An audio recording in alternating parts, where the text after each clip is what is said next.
Physically ನಮ್ಮನ್ನೆಲ್ಲ ಬಿಟ್ಟು ಅಗಲಿ ದೂರ ಹೋಗಿರ್ಬೋದು, ಆದರೆ ಅವರ ಚಿತ್ರದ ಮೂಲಕ, ಅವರ ವ್ಯಕ್ತಿತ್ವದ ಮೂಲಕ ನಮ್ಮೊಂದಿಗೆ ಇನ್ನೂ ಜೀವಂತವಾಗಿದ್ದಾರೆ ಅಂದರೆ ಸುಳ್ಳಾಗಲ್ಲ. ನಾನು ಸುಮಾರು ಹುಡುಗರುಗಳಿಗೆ ಸ್ವಲ್ಪ ನಡೆಯೋದು ಸರಿ ಇಲ್ಲ, ವಾಕಿಂಗ್ ಸ್ಟೈಲ್ ಸರಿ ಇಲ್ಲ ಅಂತಂದರೆ ನಾನು ಹೇಳುವಂಥ ಮನುಷ್ಯ ಅಂತಂತಂದರೆ ಡಾಕ್ಟರ್ ವಿಷ್ಣುವರ್ಧನ್. ನಾನು ಹುಡುಗರಿಗೆ ಹೇಳೋದು ಹಾಗೇನೆ, ಡಾಕ್ಟರ್ ವಿಷ್ಣುವರ್ಧನ್ ಹೇಗೆ ನಡೀತಾರೆ ನೋಡಿ, ಆ ಸ್ಟೈಲು, ಆ ವಾಕಿಂಗ್ ಸ್ಪೀಡು ಅಡ್ಯಾಪ್ಟ್ ಮಾಡಿಕೊಂಡ್ರೆ you can walk as perfect ಅಂತ ಹೇಳ್ತಾ ಇದ್ದೆ. ವಿಷ್ಣುವರ್ಧನ್ ರವರ ಅವಾರ್ಡ್ಸ್ಗಳು ಒಂದು ಕಡೆಯಿಂದ ನಾವು ಲೆಕ್ಕ ಹಾಕೊಂಡು ಹೋದರೆ, ಬೆಸ್ಟ್ ಆ್ಯಕ್ಟರ್ಗೋಸ್ಕರ ಫಿಲ್ಮ್ ಫೇರ್ ಅವಾರ್ಡ್ 4 ಸಲ ತೊಗೊಂಡಿದ್ದಾರೆ. Filmfare special award for south 2 ಸಲ ತೊಗೊಂಡಿದ್ದಾರೆ. ಟೋಟಲ್ 6 ಸಲ ಫಿಲ್ಮ್ ಫೇರ್ ಅವಾರ್ಡ್ ತೊಗೊಂಡಿದ್ದಾರೆ. 3 ಸಲ ಸಿನಿಮಾ ಎಕ್ಸ್ಪ್ರೆಸ್ ಅವಾರ್ಡ್ ತೊಗೊಂಡಿದ್ದಾರೆ. ಚೆನ್ನೈಗೋಗಿ ಕಾಳಿದಾಸ ಅವಾರ್ಡ್ ತೊಗೊಂಡಿದ್ದಾರೆ. ನ್ಯಾಷನಲ್ ಅವಾರ್ಡ್ ತೊಗೊಂಡಿದ್ದಾರೆ. ತರಂಗಿಣಿ ಅವಾರ್ಡ್ ತೊಗೊಂಡಿದ್ದಾರೆ. ಕರ್ನಾಟಕ ಸ್ಟೇಟ್ ಫಿಲ್ಮ್ ಅವಾರ್ಡ್ಸ್ 8 ಸಲ ತೊಗೊಂಡಿದ್ದಾರೆ. ಕರ್ನಾಟಕ ಸರ್ಕಾರ 1990ರಲ್ಲಿ ರಾಜ್ಯೋತ್ಸವ ಪ್ರಶಸ್ತಿ ನಮ್ಮ ಡಾಕ್ಟರ್ ಸಾಹಸ ವಿಷ್ಣುವರ್ಧನ್ ಅವ್ರಿಗೆ ಕೊಡ್ತಾರೆ. 2013ರಲ್ಲಿ ನಮ್ಮ ಸರ್ಕಾರ ಕೂಡ ಅವರನ್ನ ಹೆಮ್ಮೆ ಪಡಿಸೋದಕ್ಕೋಸ್ಕರ ಅವರ ಹೆಸರಿನಲ್ಲಿ ಒಂದು ಪೋಸ್ಟಲ್ ಸ್ಟ್ಯಾಂಪ್ ಕೂಡ ಬಿಡುಗಡೆ ಮಾಡ್ತಾರೆ. ನಮ್ಮ ಬೆಂಗಳೂರಿನಲ್ಲಿರೋ ಒಂದು ರಸ್ತೆಗೆ ಬನಶಂಕರಿ ಟೆಂಪಲ್ನಿಂದ ಕೆಂಗೇರಿಗೆ ಹೋಗೋ ದಾರಿ ಹೆಚ್ಚು ಕಡಿಮೆ 14.5 ಕಿಲೋಮೀಟರ್ ಇರೋವಂಥ ರೋಡ್ಗೆ ಡಾಕ್ಟರ್ ವಿಷ್ಣುವರ್ಧನ್ ರೋಡ್ ಅಂತ ನಮ್ಮ ಸರ್ಕಾರ ಹೆಸರಿಟ್ಟಿದೆ. ಇದು ಭಾರತದಲ್ಲೇ ಇಷ್ಟು ದೊಡ್ಡ ರಸ್ತೆಗೆ ಒಬ್ಬ ಆ್ಯಕ್ಟರ್ ಹೆಸರಿಟ್ಟಂಥ ಹೆಮ್ಮೆ ನಮ್ಮ ವಿಷ್ಣುವರ್ಧನ್ ಅವರು. ಇವರಿಗೆ ನಮ್ಮ ಜನಗಳು ಒಂದು ದೇವರ ಹಾಗೆ ಅವ್ರನ್ನ ಆರಾಧಿಸ್ತಿದ್ರು. ಇವರಿಗೆ ಟೆಂಪಲ್ ಒಂದು ಕಟ್ಟಿ, ಒಂದು ದೇವಸ್ಥಾನ ಒಂದು ಕಟ್ಟಿ, ಅವರಿಗೆ ಅಲ್ಲಿ ವಿಷ್ಣುವರ್ಧನ್ ಮಂದಿರ ಅಂತ ಕೂಡ ಅದನ್ನು ಹೆಸರಿಟ್ಟು ಕರಿತಿದ್ರು. ಡಾಕ್ಟರ್ ವಿಷ್ಣುವರ್ಧನ್ ರವರು ಎಷ್ಟು ಇನ್ಸ್ಪೈರಿಂಗ್ ಪರ್ಸನ್ ಅಂಥೇಳಿ ನಮಗೆ ಕೆಲವು ವಿಷಯಗಳಲ್ಲಿ ಗೊತ್ತಾಗುತ್ತೆ. ಈ was very helpful to people, down to earth person. ಯಾರೇ ಹೋಗಿ ಅವನ ಜೊತೆ ಮಾತಾಡೋಕ್ಕೂ ಅವ್ರ ಹತ್ರ ಅವಕಾಶಗಳಿರ್ತಿತ್ತು.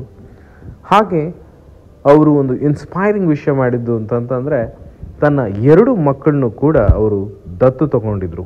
ಅದು 2 ಹೆಣ್ಣು ಮಕ್ಕಳನ್ನ ತಗೊಂಡು ಅವರು ದತ್ತು ತಗೊಂಡಿದ್ರು. ಎಷ್ಟೋ ಒಂದು ಎಕ್ಸಾಂಪಲ್ ಕ್ರಿಯೇಟ್ ಮಾಡಿದ್ದಾರೆ ನೋಡಿ, ಹೇಗೆ ಅವರ ಫ್ಯಾನ್ಸ್ಗಳನ್ನ ಅವರು ಒಂದು ಒಳ್ಳೆ ದಾರಿಲಿ ತಗೊಬರ್ಬೇಕು ಅಂತೇಳಿ ಈ ಮೇಡ್ ದಿಸ್. ಅವರ ಬಲಗೈಲದ್ದಂಥ ಖಡ್ಗ 1980ರಲ್ಲಿ ಅವರು ಬೀದರ್ಗೋದಾಗ ಗುರುದ್ವಾರದಲ್ಲಿ ಅವರಿಗೆ ಒಂದು ಗುರುಗಳು ಈ ಬಳೆನ ಅವರಿಗೆ ಕೊಡ್ತಾರೆ. ಜೊತೆಗೆ ಒಂದು ಕತ್ತಿನೂ ಕೂಡ ಕೊಡ್ತಾರೆ. ಆ ದಿನದಿಂದ ಅವರು ಕೊನೆ ಕ್ಷಣಗಳವರೆಗೂ ಆ ಖಡ್ಗ ಅವರ ಬಲಗೈಯಲ್ಲಿ ಇತ್ತು. ಆ ಖಡ್ಗನು ಕೂಡ ಅಥೆಂಟಿಕ್ ಆದ ಪಂಜಾಬಿಗಳು ಹಾಕುವಂಥ ಖಡ್ಗ. ಕೆಲವು ಸಮಯಗಳಲ್ಲಿ ವಿಷ್ಣುವರ್ಧನ್ ಅವ್ರಿಗೇನೆ ಅವರ ಫ್ರೆಂಡ್ಸ್ಗಳು ಕೂಡ ಕೇಳಿದ್ದಾರೆ, ನಿಮಗೆ ಎಲ್ಲಿಂದ ಈ ಖಡ್ಗ ಸಿಕ್ತು, ಇಷ್ಟು ಒರಿಜಿನಲ್ ಆದಂಥ ಖಡ್ಗ ಬೇರೆಲ್ಲೂ ಸಿಗಲ್ಲ ಅಂತ ಹೇಳಿದಾಗ, ಬಟ್ ಅವರು ಇದನ್ನು ತುಂಬ ಲಕ್ಕಿ ಅಂಥೇಳಿ ಒಂದು ಇಂಟರ್ವ್ಯೂಲ್ ಕೂಡ ಹೇಳಿದ್ದಾರೆ. ಹಾಗೆ ಅವರು ಚಿನ್ನ, ಒಡವೆ ಇಲ್ಲ ಈ ಬೆಳ್ಳಿ ಆ ಪದಾರ್ಥಗಳಲ್ಲಿ ಅವರಿಗೆ ತುಂಬ ಏನು ಆಸಕ್ತಿ ಇರಲಿಲ್ಲ. ಆದರೆ ಅವರ ಕತ್ತಲ್ಲಿ ಒಂದು ನವರತ್ನದ ಮಾಲೆ ಮಾತ್ರ ಹಾಕ್ಕೊಳ್ತಿದ್ರು, ನವರತ್ನದ ಸರ. ಈ ನವರತ್ನದ ಸರನು ಕೂಡ ಅವ್ರಿಗೆ ಒಂದು ಸಮಾಧಾನ ಸಿಗುತ್ತೆ ಅದನ್ನು ಹಾಕ್ಕೊಂಡ್ರೆ ಅಂತೇಳಿ, ಅದೇ ಒಂದೇ ಒಂದು ಕಾರಣಕ್ಕೋಸ್ಕರ ಆ ಸರನು ಕೂಡ ಅವರು ಹಾಕ್ಕೊಳ್ತಾ ಇದ್ರು. ಅವರ ಬಟ್ಟೆಗಳು ಕೂಡ ತುಂಬ ಏನು ಗ್ರ್ಯಾಂಡ್ ಆಗಿರಲ್ಲ. ಆಚೆ ಬರುವಾಗ ರಿಯಲ್ ಲೈಫ್ನಲ್ಲಿ ಒಂದೇ ಒಂದು ಈ ಸಿಖ್ ಸಮುದಾಯದವರು ಹಾಕೊಳ್ಳೋ ಹಾಗೆ, ಈ ಪಂಜಾಬಿಗಳು ಹಾಕೊಳ್ಳೋ ಹಾಗೆ ಒಂದೇ ಒಂದು ನಮ್ಮ ಸಾಯಿಬಾಬಾ ಹಾಕುವಂಥ ಒಂದೇ ಒಂದು ಡ್ರೆಸ್ನ ಮಾತ್ರ ಅವರು ಹಾಕೊಂಡು ತುಂಬ ಸಿಂಪಲ್ ಆಗಿ ಹೊರಡೆ ಬರ್ತಾಯಿದ್ರು. ಹಾಗೆ ಒಂದು ಇಂಟರ್ವ್ಯೂನಲ್ಲಿ ನಮ್ಮ ಕನ್ನಡ ಹೀರೋಯಿನ್ ಆಗಿದ್ದಂಥ ತಾರಾ ಮೇಡಮ್ ಅವರು ಕೂಡ ವಿಷ್ಣುವರ್ಧನ್ ಅವರು ಎಷ್ಟನೇ ವರ್ಷದಲ್ಲಿ, ಅವರು ಎಷ್ಟನೇ ದಿನದಲ್ಲಿ ಸಾಯ್ತೀನಿ ಅಂತ ಹೇಳಿ ಅವರು ಮೊದಲೇ ಹೇಳಿದ್ರು ಅಂತ ಕೂಡ ಒಂದು ಇಂಟರ್ವ್ಯೂನಲ್ಲಿ ಹೇಳ್ತಾರೆ. ವಿಷ್ಣುವರ್ಧನ್ ಅವರು ಸ್ವಲ್ಪನೂ ಅಹಂಕಾರ ಆಗಲಿ, ಒಂದು ಗರ್ವ ಆಗಲಿ, ಒಂದು ನಾನು ದೊಡ್ಡ ಹೀರೋ ಅಂತೇಳಿ ಒಂದು ದಿನಾನೂ ಅವರು ತೋರಿಸ್ಕೊಳ್ಳಿಲ್ಲ. ಡೌನ್ ಟು ಅರ್ತ್ ಪರ್ಸನ್ ಅಂತಂದರೆ ಡಾಕ್ಟರ್ ವಿಷ್ಣುವರ್ಧನ್ ಅವರು ಮಾತ್ರ. ಅವರು ಒಂದು ಡೈರೆಕ್ಟರ್ ಆರ್ಟಿಸ್ಟ್ ಆಗಿದ್ದರು. ಅವರು ಯಾವುದೇ ರೀತಿ ನನಗೆ ಈ ರೀತಿ ಮೂವಿ ಕೊಡ್ತಾಯಿದ್ದೀರಾ, ನನಗೆ ಈ ರೀತಿ ಡೈಲಾಗ್ಸ್ ಕೊಡ್ತಾಯಿದ್ದೀರಾ, ನನಗೆ ಈ ರೀತಿ ಆ್ಯಕ್ಟ್ ಮಾಡೋಕ್ಕೆ ಹೇಳ್ತಾಯಿದ್ದೀರಾ ಅಂತ ಹೇಳಿದಂಥ ವ್ಯಕ್ತಿನೇ ಅಲ್ಲ.